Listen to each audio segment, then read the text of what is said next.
Welcome back to another edition of the CFS Office Show. I think it's important today to talk about what most of the questions I continue to receive. Those questions are, what stock should I buy? And now I understand that you hear a lot about the stock market, you want to participate in it. At the same time, you want to be able to know more information. Well, on this show, we're going to talk about that. We're going to talk about what should you buy, how you should buy it, and what you should do after you buy it. Stay tuned. Mic check, mic check. No, mic check. If you're a business owner and right now you have no one because you decided to start your own business as being self-employed, this show is going to be definitely for you. I moved to become a VC because I understood that certain decisions will impact the society at large and the economy. See, the economy is affected by you. When I first started in business, I was like everyone else. I thought design determination was enough. Design and determination are part of motivation, but it's not what keeps you going. It's about the right set of skills and the right tools.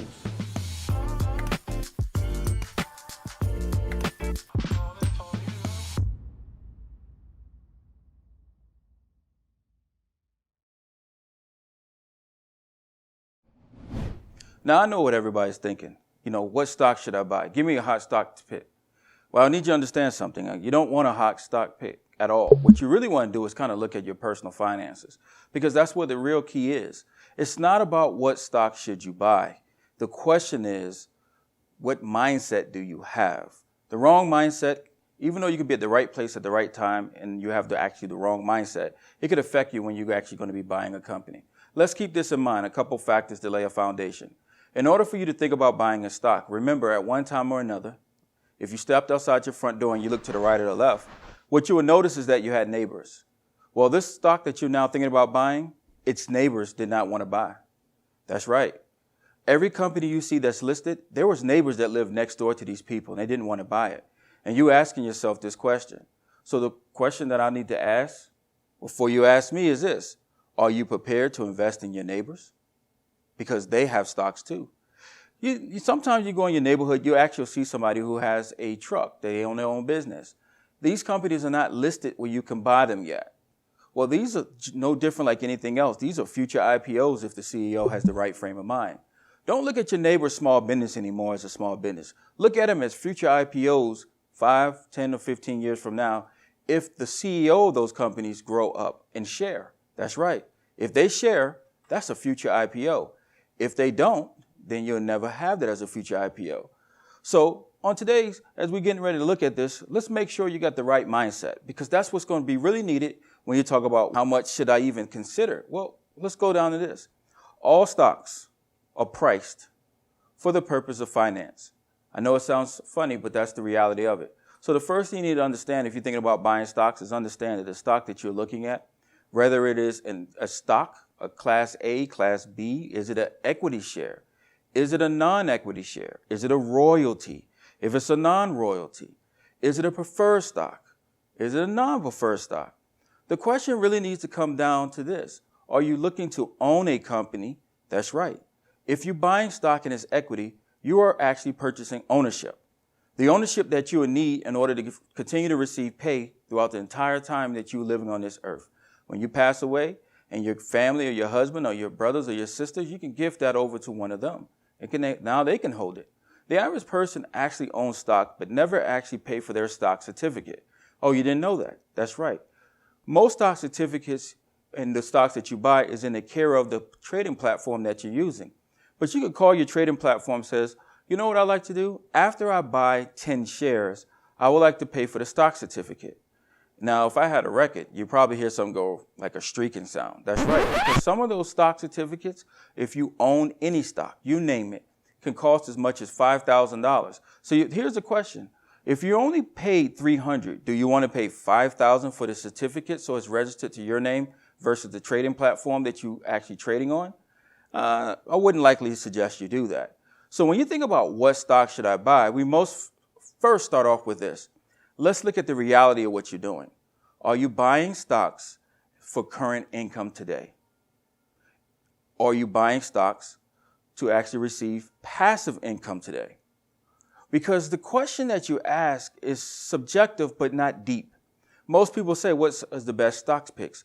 Well, if you're trading or if you actually long, or what if you're the owner? Case in point. As a VC partner, a lot of the stocks that we actually do take a position in, we own those companies. We have a position, whether we own 1, 2, 3, 10, or 15%. We're actually owners. We talk to the CEOs and we talk to the board of directors. We have conversation with them. We understand why the company is actually doing a new share offering. The question is, when you ask the question about a stock tip, are you going to take positions that's similar to the person that you're asking? You say, well, I don't really have a lot of time. All I want to do is deal with the stocks as a casino. Again, let's take a step back. You work at a job. Your job may or may not be public. So you're asking about a stock tip, but it's much more deeper. So we need to explore that and think deeply on this matter. It's not about the company that is listed. It's about you and what is your goals and your personal income that you have that you can deploy those resources. When it comes down to buying anything, when it comes down to making any decisions, it really boils down to your biases. If you think that you can just pay $10 and the stock will go to 100, please understand, I'm not saying it doesn't, but it goes that way for two reasons. In every situation, you're thinking about buying. My question to you is this: if you pay $10, can you handle emotionally a drop into 5? Which means that you can buy the same stock and buy 2 for the same price you bought 1 for just a month ago. If you say, oh, no, I can only buy stock that go from 10 to 15, but if it goes down, I can't buy. So here's my answer. What stock should you buy? You shouldn't buy any. 1, you don't want to be an owner. 2, you don't want to make an owner's decision to understand that stocks are financing. It either allows you to purchase ownership and finance a person's exit or become a co-owner with a person who bought before. That reminds me of a story, of a situation that I actually had to witness at a quarter meeting of Coca-Cola. There was 2 people. There was a gentleman who was buying a Coca-Cola stock for his daughter's college tuition, and she was 2. Let's just call her Amanda to cover the safety of the person I'm referring to so we don't disclose who it is in case you may run into him on a day-to-day basis. And then there was an older lady who was getting ready to retire, and let's just call her Margaret. Well, Margaret was looking at Coca-Cola and the decision they want to make prior to 2020 from a standpoint saying that I want to go on vacation in 2021. So for her, she wanted more dividends from Coca-Cola. But at the same time, the father did not want more dividends. This is for his child's college. And because it was for her college, he wanted the company to continue to build infrastructure, could bring out more offerings, keep more retained, and you have 2 different people wanting 2 different outcomes. And that's the reason I asked, what stock should you buy? What is your outcome? What is your mindset, your frame of work that you're thinking about doing? If I was an architect, I constantly tell my staff, an architect want to know what is the purpose of this so they can think about the form and then they go build for the function.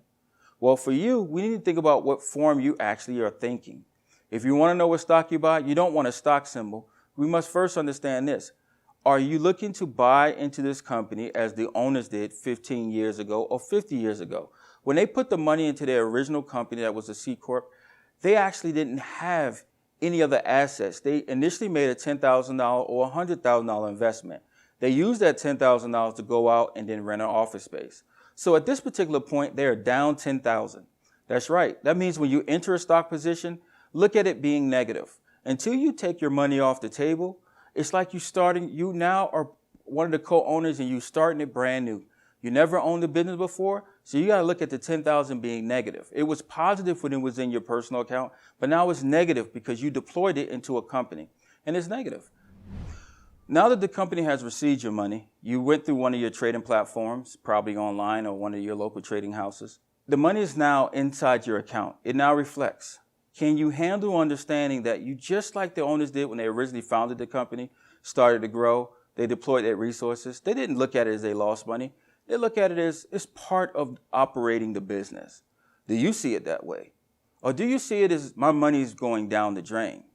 Then I'll tell you again, do not think about buying stocks because the framework that you're working from is actually biased. Stocks are associated with a business, but they're also financing. Let me explain. Any stock that you see as a new offering on the stock market, regardless of symbol, is used to finance future positionings. It's either used for financing to allow one of the previous owners who was in as a way to exit and for you to enter. It could be used for more infrastructure to buy another building. You've probably heard it over the last couple of years that Amazon bought Whole Foods and they used debt. They bonded it their way into buy Whole Foods. They didn't use any equity shares. They didn't use any cash. So if you was to be buying any of Amazon bonds, you would have bought them in order for them to be able to fund the purchase of Whole Foods. These are the things you need to understand. So just what stock or a hot stock pick, it's like telling someone that, the best thing you could do is get a tip, but you disassociate being an equity owner and you disassociate what the company is doing. You're just looking for something that looks like a slot machine. And I want you to understand, that is not the reason to actually invest in the stock market. Sometimes I think it's dislocation because we're looking at one thing and ignoring the other. Now remember, millions of people are purchasing mutual funds every day. Those mutual funds are actually not stocks from the standpoint of equity. They're just profits and distributions. So when you think about saying, well, I hold Apple in my 401k plan, I like to be honest with you. You may see it in your 401k plan, but you do not hold Apple in your 401k plan. So if you come from a standpoint where you invest through a 401k, buying an equity share is 100% the opposite direction of what you do when you take 5% from your personal paycheck at work prior to being taxed. It is 100% differently. Now you say, what do I mean by 100% different? Because it is. Your mutual fund through your 401k is not equity. But if you go by Apple directly, it is. Now, you don't need to be afraid because if you're watching this video, you need to understand that you're actually talking with VCs. You're not thinking about talking to an average person. Average person for somebody working 9 to 5. We create wealth for a living. So let me give you another perspective to take advantage of. If you're thinking about buying stocks, or is it because you're looking to receive income in the next 12 months, which means in this year it will show up on your W-2 taxes. Now, when you don't have to liquidate these stocks, I think it's that you have to think about what it is that you're trying to accomplish. More importantly, let's look at it this way. Here's the challenge. A hot stock tip can lead you down a pathway where you end up in a bad situation because you don't understand the person who bought that stock in the first place. What are their time horizon goals and what is yours? Are you buying this for years of dividends every 90 days or every month? Or are you purchasing this because it's a hot stock tip that doesn't pay dividends, but the reason is it's called a pump and a dump? I can explain to you many different things about pump and dump stocks, and maybe we'll make an episode about it. But I think more importantly is this. You don't want a hot stock tip. You want to understand what is your actual position, how you're going to be able to actually strengthen your own income levels from your non-labor income to your labor income, how you're going to surround that by your choices. Now, it's important that you do not take hot stock tips. I've warned many people in the past. A hot stock tip is actually what it's called. It'll burn your pocket. It's just like acid. Sometimes you'll make money, but the majority of the time you lose. And I think you need to really just grasp hold of that concept.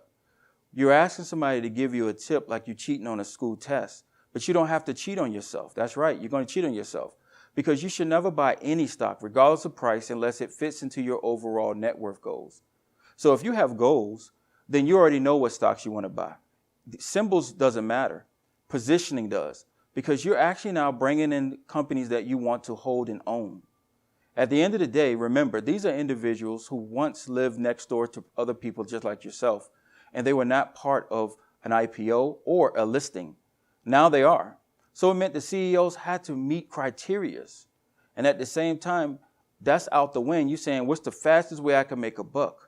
If you have bad money handling skills, it's not going to matter. You can make $5,000. Your next trade, you end up being negative $1,000, $6,000, $1,000, $5,000 from the money you made and $1,000 of your initial investment. So you definitely don't want a hot stock tip. What you want is this. How do I understand what stocks I want to buy based on where I am at currently? Again, what you want to understand is what stocks you want to buy based on where you're currently at and the way that your belief system is. Because practice doesn't make perfect, but it does make permanent. And if you've been practicing bad thoughts on when it comes to the stock market, all you can get is bad actions. If you've been thinking about good positions in thinking, you'll get good positions in thinking outcome. So let's look at this. Versus looking at what stock would you buy, let's look at how and when the position is right. If you're saying what stocks you want to buy and the person you're talking to tells you the stock is, let's say for an example, BBB. I don't know what that is, but let's just make sure that you understand that that's an example. BBB is trading for $10,000 a share. What good is that tip? and you only have $500. So it's an unrealistic even demand because not all decisions are equal to be the same. So I'll make a point. When you're thinking about your positioning, look at the money you can deploy and it's gone. That's right.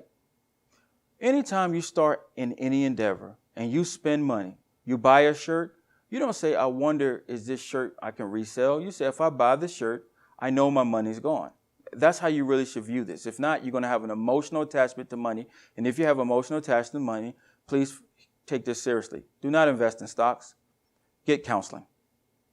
If you don't have an emotional position in the stocks, then I tell you this, you're in the right position. The stock market is the only place that have made people millionaires, billionaires today. How did it make them millionaires and billionaires? It's because people actually got involved with other owners and they worked through the differences. That's right. If you can't work through your differences, shouldn't buy stocks, shouldn't finance bonds. Forget about the money you can make. Money deployed and emotions not reserved is a nightmare. You do not want to be running to your computer, running to your phone every 5 minutes. What's the stop price? What's the stop price? What's the stop price? See, what that is a delay in understanding and a nervous breakdown. Just so you know, if you're constantly checking the screen, it doesn't help the stock go up and it definitely don't help it go down. But it will have you an emotional tailwind where at any given day, you can either be extremely paranoid or extremely acting like a fool. Either way, it's still you. So you don't want to do that. So what you need to really think about is this. If I'm going to buy stocks, one, the money is gone as soon as I buy it. Not saying it's lost. It's saying that I now need to understand that I'm a partner in this company. It's when they first started out. Think about if every owner had that position, that if they put $10,000 into a new business, went out and got an office, and at the end of the day, the office they paid for 12 months. But they wasn't successful. All they say is they failed at their first business.